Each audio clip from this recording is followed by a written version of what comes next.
Spider movie देख रहे हैं यार। भाई को पहले लड़ते हुए देखा, हीरोगिरी कर रहा था, फिर भाई लव में पड़ गया है लड़की के पीछे। देखते हैं यार क्या होता है, प्ले करें। कि मेरी जिंदगी आराम से गुजर रही थी, लेकिन 30 अप्रैल की रात को आए उस कॉल से मेरी जिंदगी का रुख ही बदल गया।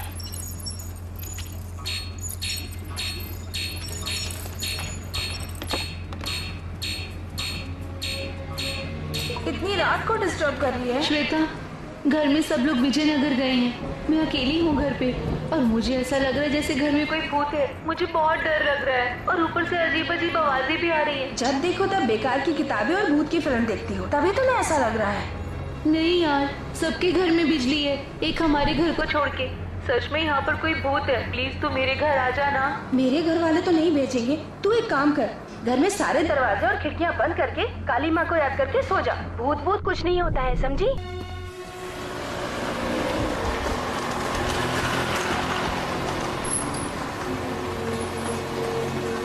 हे शिवा, परसों सब दोस्त मिले, बस एक तुम ही मिसिंग थे यार।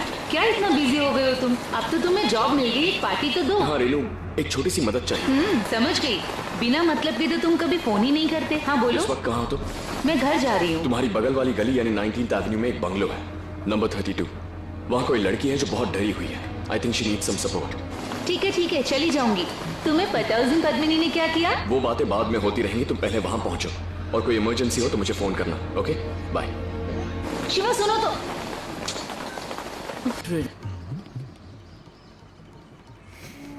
बाप रे बाप, जब देखो फोन। इसे रखो और पहले खाओ। पैंट प्रेस कर दी क्या? मैं अकेली कितना काम करूंगी? तुम पेपर छोड़ के खुद अपने कपड़े प्रेस कर सकते हो ना।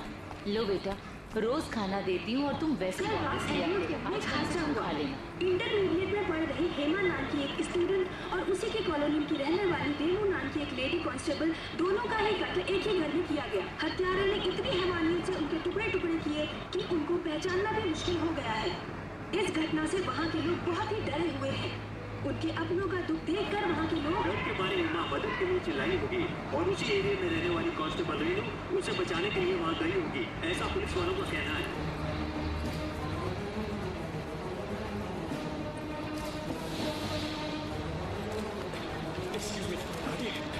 रास्ता दीजिए सर, मैं उस मैडम को जानता हूँ।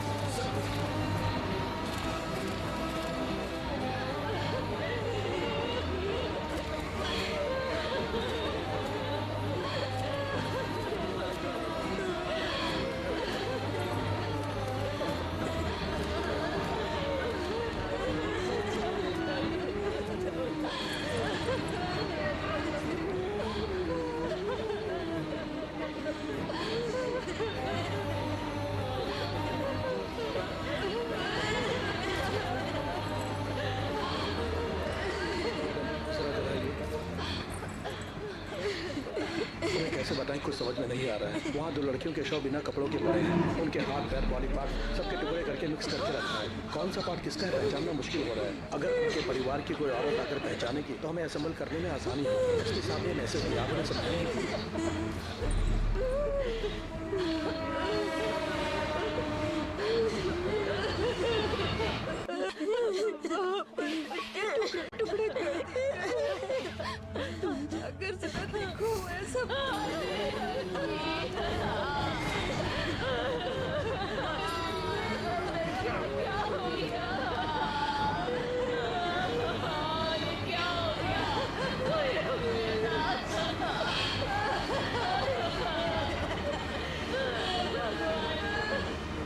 सर है?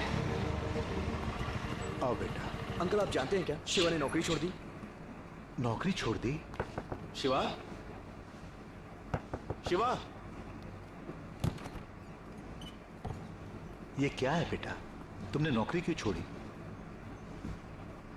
मैं इस नौकरी के लायक नहीं हूँ। हादसा होने से पहले उसे रोक सकूं इसीलिए ये नौकरी कर रहा था, लेकिन मेरी लापरवाही की वजह से 2 जाने गई, इसलिए अब मैं ये नौकरी नहीं कर सकता। उस लड़की के घर में एक हत्यारा आया था। वो कुछ समझ नहीं पाई और भूत समझ के डरने लगी।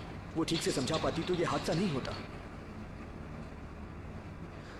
छोटी लड़की थी वो, ठीक से बता नहीं पाई, लेकिन मुझे तो समझना चाहिए था। मुझे खुद वहां जाना चाहिए था। आज तक तूने कितनों को बचाया है, पहली बार हम मिस हुए हैं। क्या कर सकते हैं? चल ऑफिस चल तू।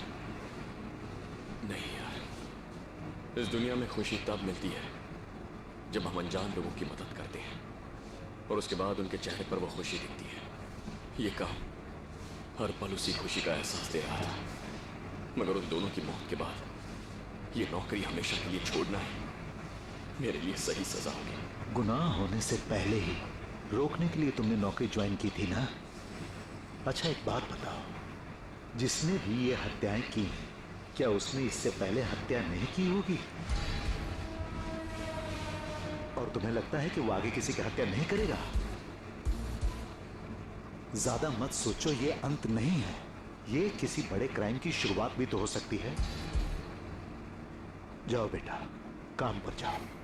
बस ये सोच कर जाओ कि तुम आगे होने वाले हर क्राइम को रोक सकते हो। जाओ।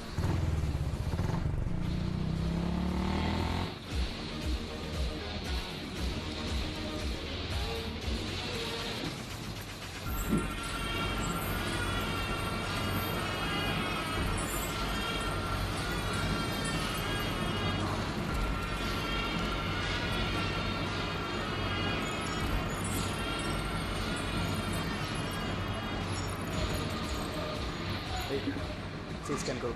विनय, तेरे सिस्टम में उस लड़की का नंबर भेजा है, उसके व्हाट्सएप मैसेजेस चेक कर और तू उसके सारे एसएमएस चेक कर। ओके शिवा।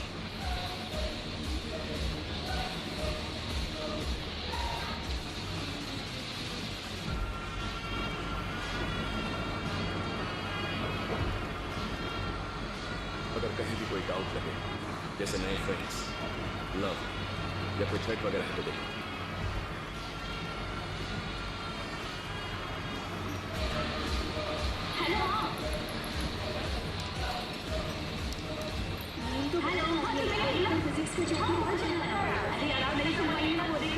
तू कंफर्म है ना? मैं प्लाजा में शॉपिंग करेंगे।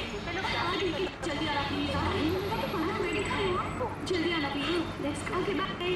अरे यार उसको बोलो ना, कौन सा आया था? हाँ कहाँ थे कल?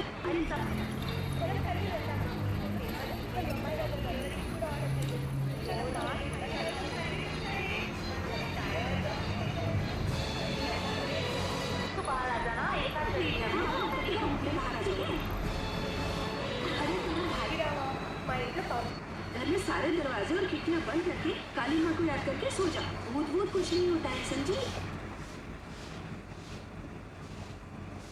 शिवा, कमिश्नर की कॉल्स को मॉनिटर करने के लिए कहा था ना, उनमें से एक कॉल बड़ी अजीब सी लगी मुझे, शायद तुम्हारे काम आ जाए। Would you like to listen?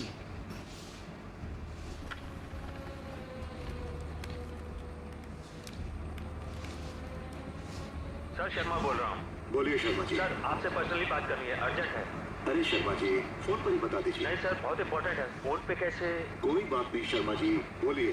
Sir जिन लड़कियों का मर्डर हुआ है उस जगह पर एक कपड़ा मिला है। हमें शक था कि कातिल ने हथियार को उस कपड़े से साफ किया होगा, इसलिए हमने उस कपड़े को फॉरेंसिक लैब में भेजा था। वो रिपोर्ट आ गई है सर। उसमें इन दोनों के ब्लड सैंपल्स के अलावा और भी 8 लोगों के ब्लड सैंपल्स हैं सर। उनमें से 3 मेल ब्लड सैंपल्स हैं सर। सारे इसी महीने उसी हथियार से हुए हैं सर। मुझे लगता है कि ये किसी बड़ी मुसीबत की शुरुआत है।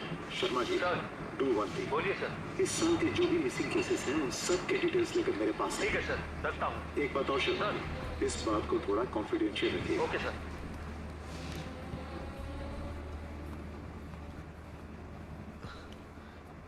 ये क्या है यार? इनकी बातों से तो लगता है कि मर्दों का भी खून हुआ है।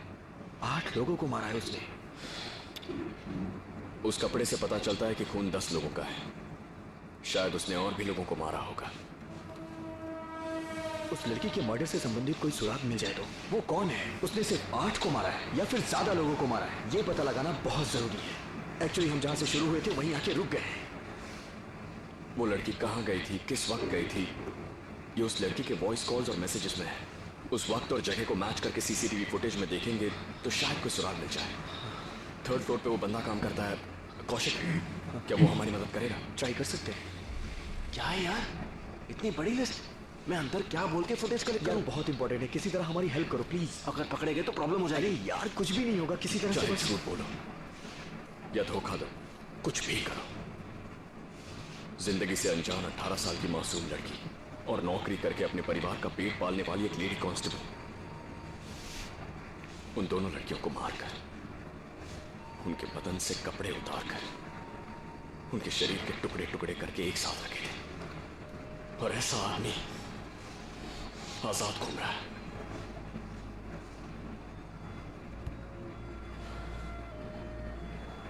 उसे पकड़ना है, चाहे कुछ भी हो जाए। मुझे वो सीसीटीवी फुटेज चाहिए। हमारा ऑफिस -3 में है, मैं तुम्हारा इंतजार करूंगा। ये अचानक पता नहीं क्या हो गया यार। अच्छा, लड़की डर तो रही थी, वो बोल रही थी कि मुझे डर लग रहा है, बिजली यहाँ पे नहीं है, आसपास है और दोस्त में भी नहीं समझ। तो अगर समझ जाते और ये हमारा भाई भी समझ जाता ना तो शायद ये खून ना होता। वो इसलिए भी एक औरत को भेज दिया, पुलिस वाली को, जो मजाक किया थी, वो खुद मतलब मजाक कर रही थी, तो वो कैसे वो बचा पाती। तो दोनों को ही पता नहीं किसने हरामी ने मार दिया है। और भी बोल रहा है कि टुकड़े टुकड़े कर दिए बहुत सारी लड़कियों ने ना। बड़ा अफसोस हो रहा है यार। एकदम से इन्होंने तो डरा दिया भाई, ये क्या बीच में मामला आ गया है, बेचारियों को काट दिया, बेचारी लड़कियों को। ये पुलिस वाली तो मजाक कर रही थी ना, सीरियस बातों को नहीं ले रही थी। ये सीक्रेट एजेंट उसको कह रहा था भाई जल्दी जाओ, ये इसको अपनी यादें थी, अभी देखो क्या हो गया भाई। तो डर रही थी, बोला इन लोगों ने तो बिल्कुल हमें चौंका दिया है भाई।